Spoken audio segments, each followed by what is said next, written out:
السلام علیکم ورحمۃ اللہ وبرکاتہ۔ سب سے پہلے سب دوستوں سے گزارش ہے میرے یوٹیوب چینل سبسکرائب کریں، ویڈیو کو لائک کریں اور دوستوں کے ساتھ بھی ضرور شیئر کریں۔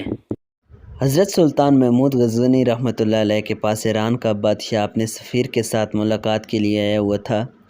دن سارا سلطنت کے امور پر تبادلہ خیال میں گزر گیا۔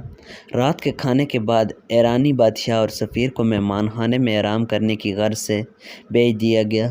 سلطان محمود غزنوی رحمۃ اللہ علیہ خود بھی مہمان خانہ میں ہی ایک الگ خیمہ نما کمرے میں ٹھہرے تاکہ مہمانداری میں کوئی کمی نہ رہ جائے۔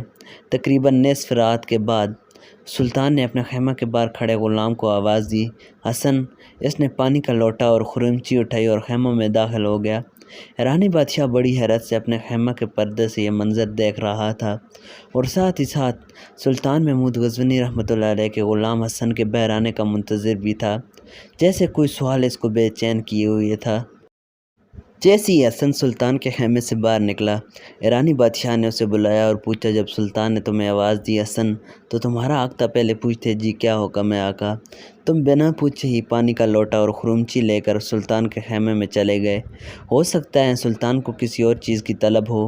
حسن مسکرایا اور ایرانی بادشاہ کو جواب دیتے ہوئے بولا، حضور میرا مکمل نام محمد حسن ہے اور میرا سلطان ہمیشہ باوضو رہتا تھا، اور جب اس کا وضو نہ ہو تب ہی مجھے حسن کہہ کر پکارتا ہے، اور میں سمجھ جاتا ہوں اب سلطان کو وضو کی حاجت ہے، جو انہوں نے اسم محمد صلی اللہ علیہ وآلہ وسلم اپنی زبان سے ادا نہیں کیا۔ آج تک میرے سلطان نے بغیر وضو کے مجھے محمد حسن کہہ کر نہیں پکارا۔ اللہ اکبر!